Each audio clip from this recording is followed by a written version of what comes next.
രൂപയും ലീലയും വിവാഹം കഴിച്ചിട്ട് 3 വർഷമായി. രൂപ ജോലി ചെയ്യാൻ മടിയനായിരുന്നില്ല. അയാൾ ദിവസവും വയലിൽ ചെന്ന് അധ്വാനിക്കും. ലീല സന്തുഷ്ടയായിരുന്നു, കാരണം അവർക്ക് നല്ലൊരു കുടുംബജീവിതമുണ്ടായിരുന്നു. ഇരട്ടക്കുട്ടികൾ ജനിച്ചതിനു ശേഷം രൂപയുടെയും ലീലയുടെയും ജീവിതം കൂടുതൽ സന്തുഷ്ടമായി. രണ്ടുപേരും നിന്നെ പോലെ തന്നെയുണ്ട്. ഇവർ എന്റെ കുഞ്ഞുങ്ങളല്ലേ. രണ്ടുപേർക്കും നീ എന്തെങ്കിലും പേര് കണ്ടുവച്ചിട്ടുണ്ടോ? ഒരാൾക്ക് മാത്രമേ ഞാൻ പേര് കണ്ടുവച്ചിട്ടുള്ളൂ. അതെന്താ? അർപ്പൻ. വളരെ നല്ല പേര്. രണ്ടാമത്തവന്റെ പേര് ദർപ്പൺ. കൊള്ളാം. അർപ്പൺ, ദർപ്പൺ. കുട്ടികൾ ജനിച്ച് ഇപ്പോൾ 11 വർഷം കഴിഞ്ഞു. അർപ്പനും ദർപ്പനും വലിയ കുട്ടികളായി. അമ്മേ, എനിക്ക് വിശക്കുന്നു. ഞാൻ വരുന്നു മോനെ. ലീല പാത്രത്തിൽ ഭക്ഷണവും കൊണ്ടുവന്നു. ആദ്യം എനിക്കതാ അമ്മേ. അല്ല, ആദ്യം എനിക്കാ. അല്ല, എനിക്കാണെന്ന് പറഞ്ഞില്ലേ? അല്ലമ്മേ, എനിക്ക് ഭക്ഷണം താ. ഞാൻ നിങ്ങൾക്ക് 2 പേർക്കും ഭക്ഷണം തരില്ല. എപ്പോ നോക്കിയാലും 2 പേർക്കും വഴക്കാ. നിങ്ങൾ ഇരട്ടകളാണോ അതോ ശത്രുക്കളോ? പക്ഷെ അമ്മേ, ഞാനല്ലേ ആദ്യം ഭക്ഷണം ചോദിച്ചത്. ഭക്ഷണം ആര് ചോദിച്ചാലും ഞാൻ 2 പേർക്കുമല്ലേ കൊണ്ടുവരുന്നത്. അപ്പൊ പിന്നെ എനിക്കാദ്യം എന്ന് പറഞ്ഞാലോ? വഴക്കിടാതെ 2 പേർക്കും ഒരു ദിവസം പോലും ഇരിക്കാൻ പറ്റില്ലെന്നുണ്ടോ? ഇതാ, കഴിച്ചോ. ഇന്ന് നിങ്ങൾ വീണ്ടും വഴക്കിടുകയാണെങ്കിൽ 2 പേർക്കും ഇനി ഭക്ഷണം കിട്ടില്ല, പറഞ്ഞേക്കാം. അമ്മ വഴക്ക് പറഞ്ഞപ്പോൾ 2 പേരും ഒന്നും മിണ്ടാതെ ഭക്ഷണം കഴിച്ചു. പിന്നീട് ലീല രൂപയ്ക്ക് ഭക്ഷണവും എടുത്തുകൊണ്ട് വയലിലേക്ക് പോയി. എന്തുപറ്റി? നിന്റെ മുഖം എന്താ വാടിയിരിക്കുന്നത്? എന്തുകൊണ്ടാണെന്ന് നിങ്ങൾക്ക് അറിയില്ലേ? എല്ലാം അർപ്പണും ദർപ്പണും തന്നെ. ഇന്നെന്താ അവര് ചെയ്തത്? ഇന്നും 2 പേരും ഭക്ഷണത്തിന് വേണ്ടി വഴക്കിട്ടു.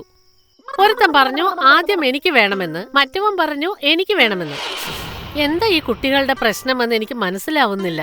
സാരമില്ല, ഇപ്പോൾ അവർ 2 പേരും കുട്ടികളല്ലേ, ഇനി അവർക്ക് മനസ്സിലായിക്കോളും. മനസ്സിലായാൽ നല്ലത്. നാളെ മുതൽ 2 പേരെയും വയലിലേക്ക് പറഞ്ഞയക്ക്. ഇവിടെയാണെങ്കിൽ എന്നെ സഹായിക്കുകയും ചെയ്യാം. 2 പേരും ഒരുമിച്ച് ജോലി ചെയ്യാൻ ആരംഭിച്ചാൽ 2 പേരും വഴക്കിടുന്നത് നിർത്തും. ഇത് നല്ല ആശയമാണല്ലോ. അടുത്ത ദിവസം എന്നത്തെയും പോലെ രൂപ വയലിലേക്ക് പുറപ്പെട്ടു.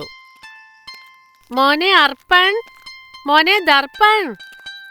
എന്താ അമ്മേ? വിളിച്ചോ അമ്മേ? ഇന്ന് മുതൽ നിങ്ങൾ 2 പേരും അച്ഛന്റെ വയലിലേക്ക് ചെല്ലണം. എന്നിട്ട് അദ്ദേഹത്തെ സഹായിക്കണം. പക്ഷെ അമ്മേ, ഞങ്ങൾക്കിപ്പോൾ കളിച്ചു നടക്കേണ്ട പ്രായമല്ലേ. കുറച്ച് ജോലി ചെയ്യുന്നതിൽ തെറ്റൊന്നുമില്ലല്ലോ. ബാക്കി സമയമൊക്കെ നിങ്ങൾക്ക് കളിക്കാമല്ലോ. പിന്നെ ഇനി എന്നോട് തർക്കിക്കാൻ നിൽക്കരുത്. 2 പേരും അച്ഛന്റെ കൂടെ വയലിൽ പോകണം, എന്നിട്ട് സഹായിക്കണം. അർപ്പണും ദർപ്പണും ഒന്നും മിണ്ടാതെ പ്രാതൽ കഴിച്ച് വയലിലേക്ക് പുറപ്പെട്ടു. 2 പേരും വയലിലെത്തി. ആഹാ, എന്റെ രാജകുമാരന്മാരെത്തിയല്ലോ. അച്ഛാ, ഞങ്ങൾ എന്താണ് ചെയ്യേണ്ടത്? ഇന്ന് നമുക്ക് കാളയുടെ കാലിൽ ലാടം അടിക്കണം. പക്ഷെ അതെന്തിനാ? ഈ ലാടം കാളകൾക്ക് ഷൂ പോലെയാണ്. ഇതിട്ടാൽ അവർക്ക് വയലിൽ നന്നായി നടക്കാൻ സാധിക്കും. ലാടമടിക്കുമ്പോൾ കാളകൾക്ക് വേദനിക്കില്ലേ? വേദനിക്കും, വല്ലാതെ വേദനിക്കും. കാളകൾ വേദന സഹിക്കാനാവാതെ കാലുകൊണ്ട് നമ്മളെ ചവിട്ടും. ഓ ദൈവമേ! ഇതെനിക്ക് ഒറ്റയ്ക്ക് ചെയ്യാനാവില്ല. അതുകൊണ്ടാണ് ഞാൻ നിങ്ങളുടെ സഹായം ചോദിച്ചത്. അച്ഛാ, ഇതുവരെ ഞങ്ങൾ കാളകളെ പിടിച്ചിട്ടില്ല. നിങ്ങളിങ്ങനെ പേടിക്കേണ്ട കാര്യമില്ല, അത് എളുപ്പമാണ്. ആദ്യം നമുക്ക് പഴയ ലാടം എടുക്കാം. അർപ്പൺ, നീ കാളയുടെ കൊമ്പ് പിടിക്ക്. ദർപ്പൺ, നീ കാളയുടെ കാല് പിടിക്ക്. 2 സഹോദരന്മാരും കാളയെ പിടിച്ചു. രൂപ കാളയുടെ പഴയ ലാടം വലിച്ചെടുത്തു. വേദന കൊണ്ട് കാള പുളഞ്ഞു. പിന്നീടത് ശാന്തമായി. കണ്ടില്ലേ എത്ര എളുപ്പമാണെന്ന്? അതെ. ഇനി എന്താണ് ചെയ്യേണ്ടത് അച്ഛാ? ഇനി നമുക്ക് പുതിയ ലാടം ഇട്ടു കൊടുക്കാം. ഇപ്പോൾ നിങ്ങൾ 2 പേരും കാളയുടെ കൊമ്പ് പിടിക്കണം. ഇത്തവണ കാള വല്ലാതെ പുളയും. ദർപ്പൺ എഴുന്നേറ്റ് കാളയുടെ കൊമ്പിനടുത്തെത്തി. 2 പേരും നല്ല ശ്രദ്ധയോടെ ബലമായി പിടിക്കണം. രൂപ പുതിയ ലാടമെടുത്തു. ചുറ്റികയും കയ്യിലെടുത്തു. അയാൾ ലാടം ഉറപ്പിക്കാൻ ആരംഭിച്ചു. കാള പുളയാൻ തുടങ്ങി. ദർപ്പൺ, നല്ല ബലമായി പിടിച്ചോ. ഞാൻ പിടിച്ചിട്ടുണ്ട്, നീ നന്നായി പിടിച്ചോ. നീ എന്തുമാത്രം ബലം പ്രയോഗിക്കുന്നുണ്ടെന്ന് ഞാൻ കണ്ടുകൊണ്ടിരിക്കുകയല്ലേ. അതെയോ? എന്നാ നീ തന്നെ നന്നായി പിടിച്ചോ.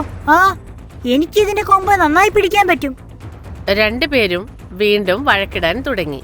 അവരുടെ വഴക്കും വേദനയും സഹിക്കാനാവാതെ കാള പൊളഞ്ഞു. അത് രൂപയെ ചവിട്ടി. അയ്യോ, കാള എന്നെ ചവിട്ടിക്കൊന്നേ. അച്ഛാ, അച്ഛാ, നിങ്ങളുടെ വഴക്കിനിടയിൽ ചവിട്ട് എനിക്കാ കിട്ടിയത്. രണ്ടുപേരും അച്ഛനെ നടക്കാൻ സഹായിച്ചു. അവർ വീട്ടിലെത്തി. നിങ്ങൾക്ക് എന്ത് പറ്റി? കാള കാലുകൊണ്ട് എന്നെ തൊഴിച്ചു. കാള തൊഴിച്ചോ? അതെന്തിന്? ഞാൻ ലാടം മാറ്റുകയായിരുന്നു. എന്നിട്ട് ഇവർ രണ്ടുപേരും കാളയുടെ കൊമ്പ് പിടിച്ചു. എന്നിട്ട് വഴക്കിട്ടു. എന്റെ ശ്രദ്ധ പതറിയപ്പോൾ കാള വല്ലാതെ വിരണ്ടു. എന്നിട്ട് അതിന്റെ തൊഴി ഞാൻ കൊണ്ടു. ഇവരെ കൊണ്ട് ഒരു കാര്യവും ശരിക്ക് ചെയ്യാൻ സാധിക്കില്ല. ആദ്യമായിട്ടാ വയലിൽ പോയത്. അച്ഛനെ കാളയെ കൊണ്ട് ചവിട്ടിച്ചില്ലേ? ഇന്ന് ഞാൻ നിങ്ങളെ ഒരു പാഠം പഠിപ്പിക്കും. ലീല അടുത്തു തന്നെ ഉണ്ടായിരുന്ന ഒരു വടി കയ്യിലെടുത്തു. രണ്ടുപേരെയും അടിക്കാൻ തുടങ്ങി. ഞങ്ങളോട് ക്ഷമിക്കാം, ഞങ്ങളോട് ക്ഷമിക്കല്ലേ, അടിക്കല്ലേ, അടിക്കല്ലേ, അടിക്കല്ലേ, അടിക്കല്ലേ, ക്ഷമിക്കാമേ, ക്ഷമിക്കാമേ, അടിക്കല്ലേ, അടിക്കല്ലേ. ഇന്ന് ഞാൻ നിങ്ങൾക്ക് മാപ്പ് തരില്ല. എപ്പോ നോക്കിയാലും വഴക്കിടല് തന്നെ. നിങ്ങൾ കാരണമാ ഇന്ന് ആ കാള നിങ്ങളുടെ അച്ഛനെ ചവിട്ടിയത്. നിങ്ങൾക്ക് തക്ക ശിക്ഷ തന്നേ പറ്റൂ. മതിയാക്ക്. എന്തിനാ ഇങ്ങനെ അടിക്കുന്നത്? നിങ്ങൾ രണ്ടുപേരും അകത്തേക്ക് പോ. രണ്ടുപേരും മുറിക്കകത്തേക്ക് പോയി.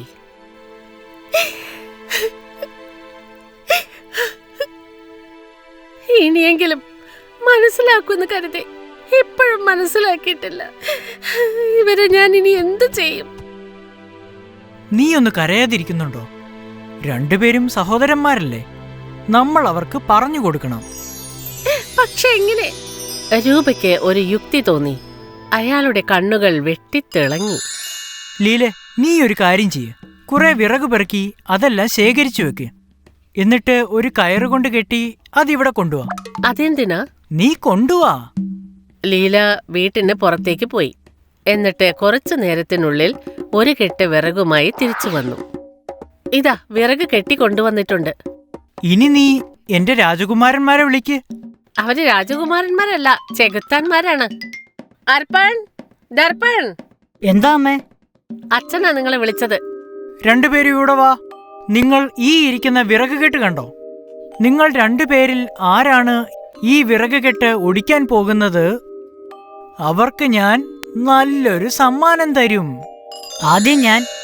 അല്ല, ആദ്യം ഞാനാ. ലീല രണ്ടുപേരെയും തുറച്ചു നോക്കി. രണ്ടുപേരും നിശബ്ദരായി. ദർപ്പണ് സന്തോഷമായി. അവൻ ആ വിറകിന്റെ കെട്ടെടുത്തു. അവൻ തന്റെ ശക്തി മുഴുവനും പ്രയോഗിച്ചു. പക്ഷെ ഒന്നും സംഭവിച്ചില്ല. പിന്നീട് അവൻ കാലും ഉപയോഗിച്ചു.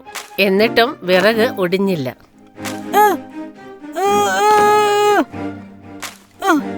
ഇതൊടിക്കാൻ സാധിക്കുന്നില്ല അച്ഛാ. അത്രയ്ക്ക് ശക്തി ഇതിന്. അടുത്ത് അർപ്പൺ വന്നു വിറക് കെട്ട് ഒടിക്കാൻ. അവനും തന്റെ ശക്തി മുഴുവൻ ഉപയോഗിച്ചു. ആ ഓ അവൻ കാൽ മുട്ടുകൊണ്ട് അത് ഒടിക്കാൻ നോക്കി.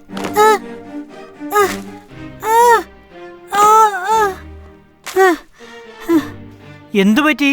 രണ്ടുപേർക്ക് ഓടിക്കാൻ സാധിച്ചില്ലേ? എന്നാൽ ഇനിയൊരു കാര്യം ചെയ്യാം. ആ വിറകിലെ കെട്ടഴിക്ക്. എന്നിട്ട് രണ്ടുപേരും ഓരോ കഷ്ണം വിറകെടുക്ക്. ഇനി അതൊന്ന് ഒടിച്ചു നോക്കിക്കേ. രണ്ടുപേരും വളരെ എളുപ്പത്തിൽ വിറകൊടിച്ചു. രണ്ടുപേർക്കും സന്തോഷമായി. കണ്ടില്ലേ, ഒരു വിറക് നിങ്ങൾ എത്ര വേഗത്തിലാണ് ഒടിച്ചത്. പക്ഷെ വിറക് കെട്ട് രണ്ടുപേർക്കും ഒടിക്കാനായില്ല. നിങ്ങൾ രണ്ടുപേരും ഈ വിറക് കെട്ട് പോലെയാണ്. തനിച്ചാണെങ്കിൽ ആർക്കും നിങ്ങളെ പെട്ടെന്ന് തോൽപ്പിക്കാം. എന്നാൽ നിങ്ങൾക്ക് യോജിപ്പുണ്ടെങ്കിൽ ആർക്കും നിങ്ങളെ തോൽപ്പിക്കാനാവില്ല. നിങ്ങളെ പിരിക്കാൻ ആർക്കും സാധിക്കില്ല. മനസ്സിലായി അച്ഛാ. ഇന്നു മുതൽ ഞങ്ങൾ ആദ്യം ഞാൻ എന്ന് പറയില്ല. ഒരു കാര്യത്തിനും വേണ്ടി ഞങ്ങൾ ഇനി വഴക്കിടില്ല.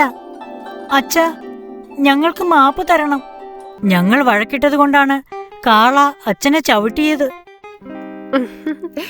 എന്റെ മക്കളെ. ലീലയും രൂപയും രണ്ട് മക്കളെയും കെട്ടിപ്പിടിച്ചു. ഐകമത്യമാണ് മഹാബലം എന്ന് അർപ്പണും ദർപ്പണും മനസ്സിലായി. ഹായ്, ഞാൻ ഷൈനി. നിങ്ങൾക്ക് ഈ കഥ ഇഷ്ടപ്പെട്ടെങ്കിൽ തീർച്ചയായും ഷെയർ ചെയ്യണം. കൂട്ടുകാരോട് പറയാനും സബ്സ്ക്രൈബ് ചെയ്യാനും മറക്കല്ലേ.